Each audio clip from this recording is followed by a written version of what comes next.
Hello guys, welcome back to my channel epic kids. ఈరోజు మన ఛానల్లో కడాయి పన్నీర్ ఎలా చేయాలో చూసేద్దాం. సో ముందుగా ఒక కడాయి పెట్టేసి 1 table spoon of jeera and 1 table spoon of ధనియాలు వేసి, తర్వాత ఒక 10 to 15 ఎండుమిర్చి వేసి, ఒక 5 to 6 మిరియాలు వేసేసి లో ఫ్లేమ్ మీద ఫ్రై చేసి కలర్ చేంజ్ అయిన తర్వాత ఫైన్గా పౌడర్ని గ్రైండ్ చేసి పెట్టుకోండి.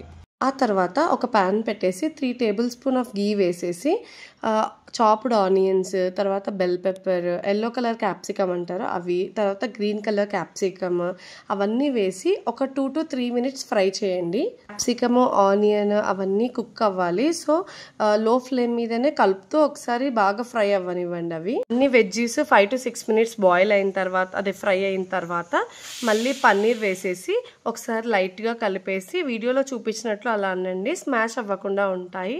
ఒక 4 to 5 minutes తర్వాత అవి మగ్గుతాయి కదా, ఆ తర్వాత మనం ఇందాక ఫైన్గా గ్రైండ్ చేసి పెట్టుకున్న పౌడర్ని దీంట్లో వేసి అన్ని వెజ్జీస్కి స్టిక్ అయ్యేలాగా చూసుకోవాలి. ఆ పౌడర్ వేసిన తర్వాత ఒక మినిమం ఒక 3 to 4 minutes అవి అలాగే ఫ్రై అవ్వనివ్వండి.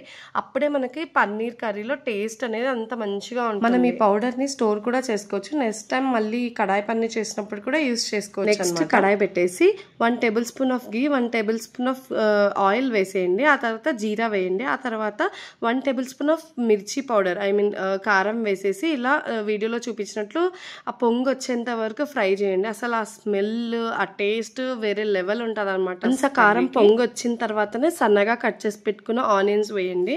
ఆనియన్స్ బాగా ఫ్రై చేయండి. ఎప్పుడైతే ఆనియన్స్ ఇలా కారంలో మగ్గితే ఆ టేస్ట్ బాగుంటుంది. గోల్డెన్ బ్రౌన్, ఇలా బ్రౌన్ కలర్ అయ్యేంత వరకు ఫ్రై చేసుకోండి. తర్వాత కర్రీకి తగినంత టొమాటోస్ని గ్రైండ్ చేసుకొని టొమాటో ప్యూరీని దీంట్లో ప్యూరీ వేసేసిన తర్వాత ఆల్మోస్ట్ ఒక 7 to 8 minutes అది బాయిల్ అవ్వనియండి. అప్పుడైతేనే ఆ టొమాటో స్మెల్ అనేది, పచ్చివాసన అదంతా పోతుంది. పచ్చివాసన పోయిన తర్వాతనే ఆ పౌడర్ని యాడ్ చేయాలి. మనం ముందుగా గ్రైండ్ చేసి పెట్టుకునే దాన్ని లేదంటే అసలు కర్రీ టేస్టే బాగుండదు. కాబట్టి కంపల్సరీ పచ్చివాసన పోయిన తర్వాతనే పౌడర్ని యాడ్ చేయండి. ఆ తర్వాత తగినంత సాల్ట్ని యాడ్ చేయండి. ఆ తర్వాత ఆల్మోస్ట్ ఒక 7 to 10 minutes కుక్ చేయండి. అప్పుడు ఇలా బాగా దగ్గర పడుతుంది. ఆ తర్వాత కొత్తిమీర గార్నిష్ చేసుకోండి. మొత్తం ఒకసారి మళ్ళీ కలిపేసి ఇందాక సార్ట్ చేసి పెట్టుకున్నాం కదా పన్నీర్, క్యాప్సికమ్ అవన్నీ, అప్పుడు దీంట్లోకి వేసేసేయాలి. ఇవన్నీ యాడ్ చేసిన తర్వాత ఒకసారి కలిపేసి ఆల్మోస్ట్ మళ్ళీ ఒక 5 to 6 minutes మగ్గించండి.